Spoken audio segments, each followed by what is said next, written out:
اللہ تعالیٰ کی شان۔ آپ صلی اللہ علیہ وآلہ وسلم کا فرمان۔ رسول اللہ صلی اللہ علیہ وآلہ وسلم نے فرمایا، بے شک اللہ تعالیٰ نہیں سوتا اور اس کے شایان شان بھی نہیں ہے کہ وہ سوئے۔ وہ ترازو کو فاسد بھی کرتا اور بلند بھی کرتا۔ اس کا پردہ آ گئے، اگر وہ اس پردے کو ہٹا دے تو اس کے چہرے کی انوار تجلیات ان تمام چیزوں کو جلا دے جن کو اس کی نظر پاتی ہے۔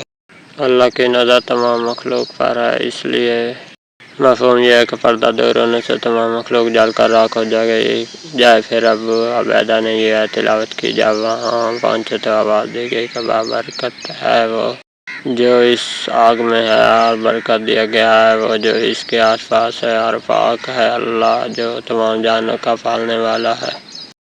سیدنا ابو ذر رضی اللہ تعالیٰ عنہ سے مروی ہے کہ رسول اللہ صلی اللہ علیہ وسلم نے فرمایا، اللہ تعالیٰ فرماتے ہیں، میرے بندو تم سارے گنہگار ہو مگر جس کو میں عافیت دے دوں، لہذا مجھ سے بخشش طلب کیا کرو، میں تمہیں معاف کر دیا کروں گا۔ اور جس نے یہ جان لیا کہ میں اللہ بخشنے کی قدرت رکھتا ہوں، پھر اس نے مجھ سے میری قدرت کی وجہ سے بخشش طلب کی تو میں اس سے بخش دوں گا، اور اس سلسلے میں کوئی پرواہ نہیں کروں گا۔ تم سارے گمراہ ہو مگر جس کو میں ہدایت دے دوں، پس مجھ سے ہدایت طلب کرو، میں تم کو ہدایت دوں گا۔ تم سارے کے سارے فقیر ہو مگر جس کو میں غنی کر دوں، پس مجھ سے سوال کیا کرو، میں تم کو غنی کر دوں گا۔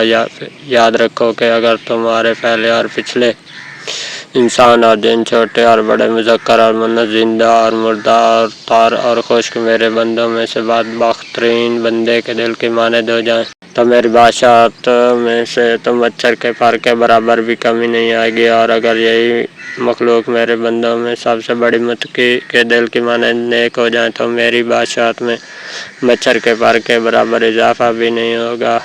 اور اگر تمہارے پہلے اور پچھلے انسان اور جن، چھوٹے اور بڑے، مذکر اور مؤنث، زندہ اور مردہ، اور تار اور خشک جمع ہو جائیں، ہر سائل مجھ سے سوال کرے جہاں تک اس کی خواہش کا تقاضا ہو، اور میں سائل کو اس کے مطالبے کے مطابق دے دوں تو اس سے مجھ میں کوئی کمی واقع نہیں ہوگی۔ اس مثال سے سمجھ لیں کہ ایک آدمی سمندر کے کنارے سے گزرا اور اس میں سوئی ڈبو کر واپس لایا اور دیکھے کہ اس میں کتنا پانی لگا ہوا ہے اور اس سے سمندر میں کیا کمی ہے۔ اس طرح میری بادشاہت میں کوئی کمی واقع نہیں ہوتی۔ اس کی وجہ یہ ہے کہ میں انتہائی سخی ہوں، بزرگی والا ہوں، بے نیاز ہوں، میرا دینا کلام ہے، میرا عذاب کلام ہے۔ ایک روایت میں ہے، میری عطا میرا کلام، میری سزا میرا کلام۔ جب میں کسی چیز کا ارادہ کرتا ہوں تو اس سے صرف اتنا کہتا ہوں کہ ہو جا، پاس ہو جاتی ہے۔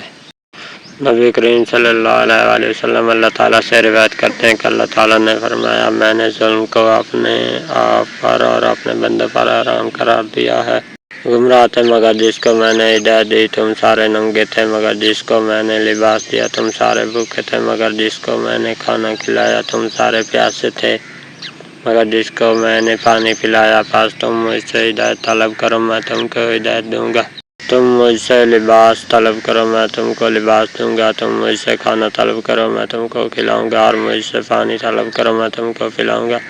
اے میرے بندو، اگر تمہارے اگلے اور پچھلے سب کا حدیث کی طرح ذکر کیا اور اس میں ہے تو وہ میری بادشاہت میں کوئی کمی نہ کر سکیں گے مگر اتنی جیسے سوئی کا نکا سمندر میں کمی کا باعث بنتا ہے۔